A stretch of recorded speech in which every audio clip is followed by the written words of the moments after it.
Hello, fans, and welcome to this week's edition of the Tiger Women's Basketball Report. I'm your host, Ben Rosenbaum. The Tigers on the road this past week and had a split result as they traveled through North Carolina, snowy North Carolina. As always, I'm joined by the head coach, Laura Harper. Coach, welcome back. Glad to have you guys home safely after all the travel. Yes, we definitely made it back late yesterday, but we're happy to be back.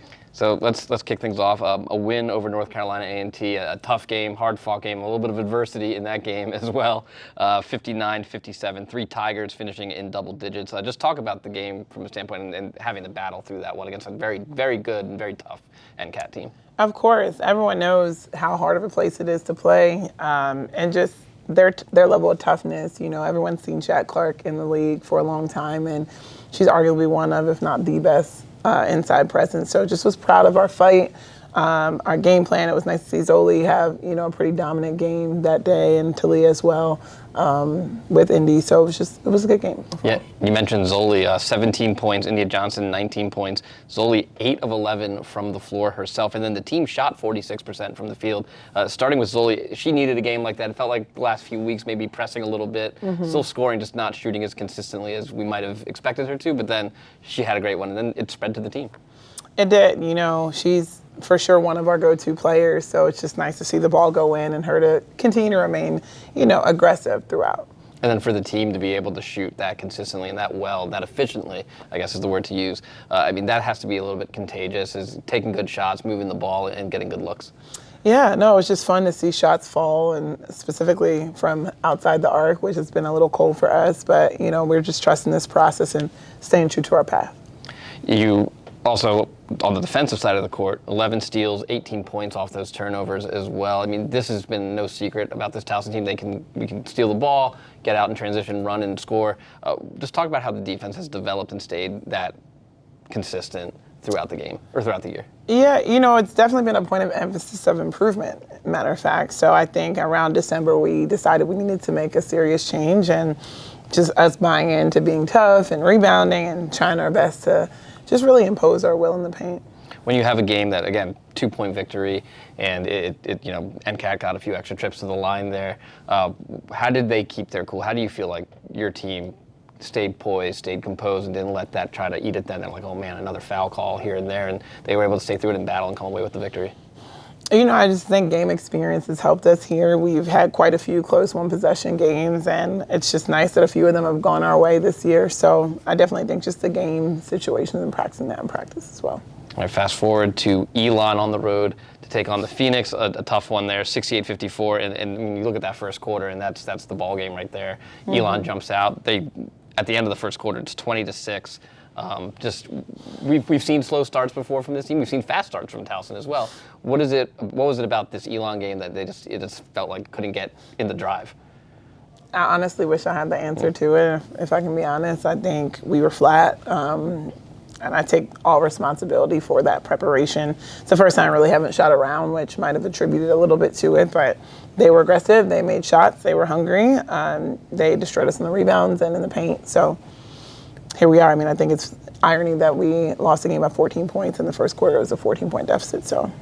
And yeah, you kind of alluded to it there. You look at the rest of the quarters, the scoring, it's all pretty relatively even, a couple points here and there, but it was just that one quarter. And like I said, we've seen slow starts before. This might have been the slowest start we've seen. But what do you try to change maybe? And I know there was obviously some scheduling changes with the weather down there, but how do you try to see that you don't have a slow start like this from a team again?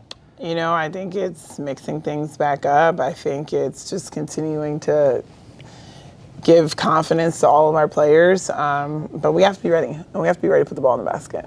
All right, so fortunately, back home, shouldn't be any travel woes with 2 games here. First, hosting William & Mary on Friday at 7 o'clock, Northeastern on Sunday at 1. Starting with the Tribe, defending champions, coming off a victory over UNCW. They've had a weird year. They've got some big marquee wins. They've had some big losses. They're sitting at 4-5 in the conference right now. What jumps out to you about the Tribe? Erin just always gets them going, and she gets the best out of them. Cassie Jetties is a phenomenal scorer. I want to say she's probably taken over 150 more shots than the rest of her team, and she's just extremely confident. She was last year. I think it's just also their forwards inside are pretty dominant right now. So yeah, I think it's a really good ball club. You mentioned it with Geddes, who's taken such a high volume, so much more than the rest of her team. How do you prepare knowing that they're going to try to get the ball in her hands? Almost like Jordan rule. She's going to get a touch. She's going to get a shot. How do you prepare for that, and how do you try to keep somebody else from that team exploding and having a big day and beating you?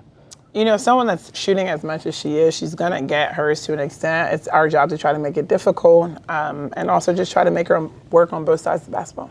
Is there anything added to this game, knowing that they are the defending champions? They come in here with that title over their head, and do you try to get the team up a little bit more for that one, knowing that this is the team that won it last year?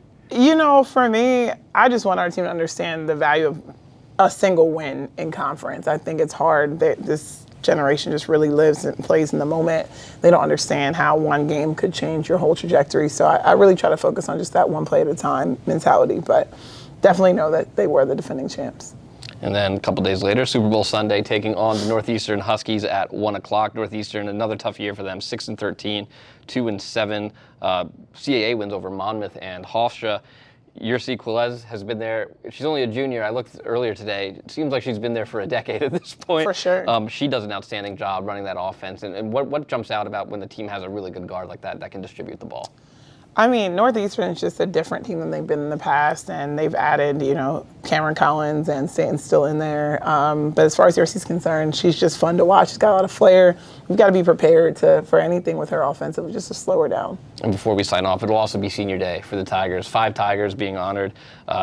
Tilda Shukvist, Maya Turner, Hannah Derje, India Johnson, Mason Marchbanks, Kayla Morris, who was honored last year, will be playing her final senior day game. How do you manage your emotions and try to manage the team's emotions on a senior day? With that level of a senior class and that much impact, it's going to be really hard, but I think it's my job to keep our team focused and prepared and ready for that game. So I try to keep my emotion for the end. All right, Coach, thanks for joining us, and good luck this weekend. Thank you. All right, fans, we hope to see you inside CQ Arena this weekend for the Tigers' 2 bouts against William and Mary and Northeastern. But if you can't make it out, both games will air on Monumental. I'll have the call alongside Joe Matthews. For the head coach, Laura Harper, I'm Ben Rosenbaum. Thanks for joining us. And as always, go Tigers. Go Tigers.